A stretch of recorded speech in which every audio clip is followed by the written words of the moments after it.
rejoice with you on this special day of yours. Almighty God will grant you long life, healthy life, a life with abundant blessings and prosperity.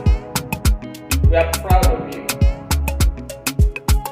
You have been a great son. You have been a great son right from the day you were born. Your star shall continue to shine. You shall rule your world. Congratulations. I wish you all the best. Have a lovely celebration. I love you. We all love you. Continue to make us proud. You shall live long, longer than your progenitors. You shall rule your world. You shall rule the world of electrical engineering. You shall rule the world of being a descendant of Oguntola Ogunwajo. Pẹ̀lẹ́, ọmọ olówó òdùrú, ọmọ ajífẹ́fẹ́ṣeré, ọmọ ajíbọ́sìn, ará òkú kìí ránró, àwí ìmẹ́nu kúrò nìkan, onítàwọn. Àwa lọmọ lábẹ́rìnjọ, kò sẹ́ni tó rẹwà bí ọmọ. That's why you are handsome. Enjoy your day. Many happy returns.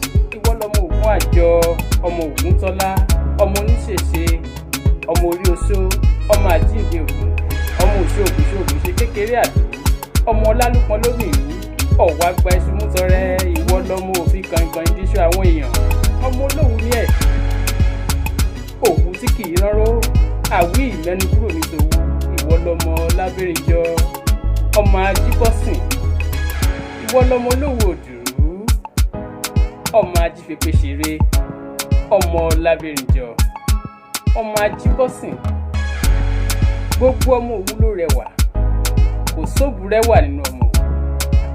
Abdulhamid Ọláwọlé Ògúntọ́lá ọmọ Ògúnwàjọ. We celebrate you today as you add to your age in life. May God Almighty continue to bless you. May God Almighty continue to answer all your prayers. You shall continue to be a proud son of the Ògúnwàjọ dynasty. We wish you long life and prosperity. Congratulations. Ìgbà ọdún kan ṣoṣo.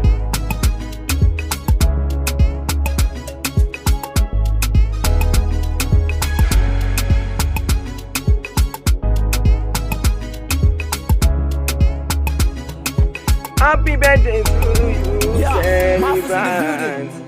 Happy birthday to you, celebrant.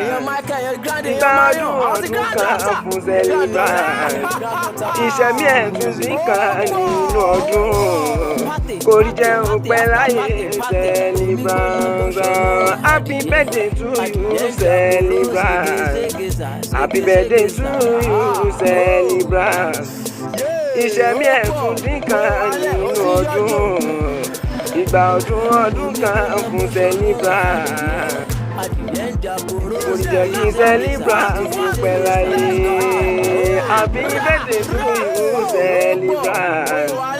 Ìṣẹ̀mí ẹ̀tún dín kan nínú ọdún. Ìṣẹ̀mí ẹ̀tún dín kan nínú ọdún. Ìgbà ọdún kan kò pẹ́ láyé. Ìgbà ọdún kan kò pẹ́ láyé. Happy birthday to you, celebrant. Happy birthday to you, celebrant. Ìgbà ọdún kan kò pẹ́ láyé. Ìṣẹ̀mí ẹ̀tún dín kan nínú ọdún. Kórí jẹ́ ó pẹ́ láyé, celebrant. Happy birthday to you.